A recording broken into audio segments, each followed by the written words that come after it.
I'm going to do my best to keep these under 3 to 5 minutes, just to give you some things to think about, focusing more on you as an individual leader and how your presence is your impact, how your IEP, your intentional energetic presence, really impacts how you're showing up, your trust and credibility with your team, your results that you're creating, how our presence impacts our ability to have joy. I'm going to do some of these. We're going to do these in case studies, things that I see, things that my team sees every day in our work with our members and our students and our clients. And if this is helpful to you, please do let us know, because we'll keep doing more of these. But let's just take one simple case study that we just witnessed firsthand just a couple of weeks ago, which is the impact of presence on a business deal. So we watched firsthand as a beautiful business deal fell apart right in front of our very eyes, simply because the potential people that we were going to be partnering with for this potential project didn't pay attention to the agreements. They just didn't pay attention. When they were sending the agreements over, they actually had two different people saying two different things. When it came to the final time to actually sign the actual contract, they had information about a different company inside that contract. So obviously we were not able to move forward with them.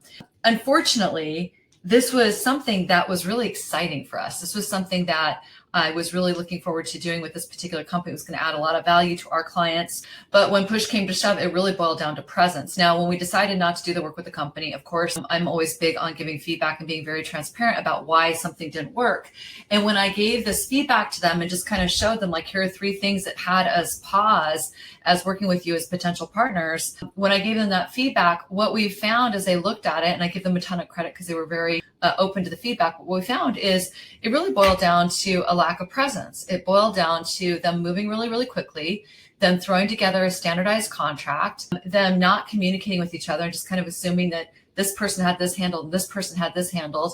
And they're not paying attention to some of the things that I had said in the initial conversation that were really, really important in terms of being successful for our clients if we're going to do joint ventures together. So if you look at that, none of that is because they're bad, they don't know what they're doing, they're not absolutely brilliant. All of it was because they moved so quickly and they had so much stuff on their plates that they didn't pause to take a step back to go, okay, wait, hold on a second.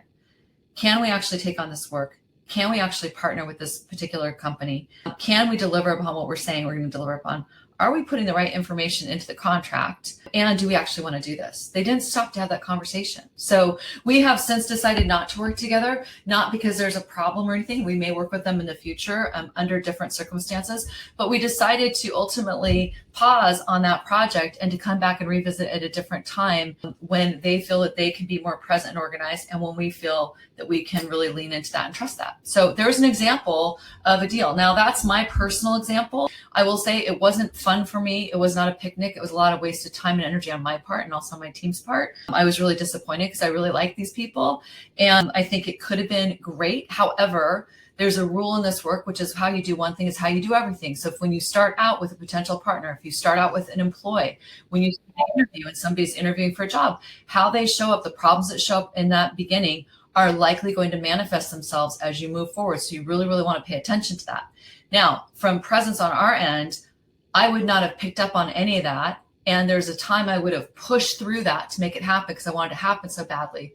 But I had the wisdom and also the surrender from experiences in the past to stop, pause, and really check my intuition and check and see what was happening internally for me that was making me feel this hesitation of wanting to partner with the company. So food for thought for you. Be thinking about this. This is one of the ways that your IEP, your level of presence, your ability to pause, your ability to be in command of what's happening for you as a leader. This is one of the places where your IEP is going to impact your presence and where your presence is your impact, which is going to impact your business results.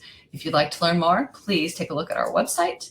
You can also go ahead and you can send us an email. Happy to talk to you more about this, but let's get you into the presence work if this feels like this is of value to you. Take care.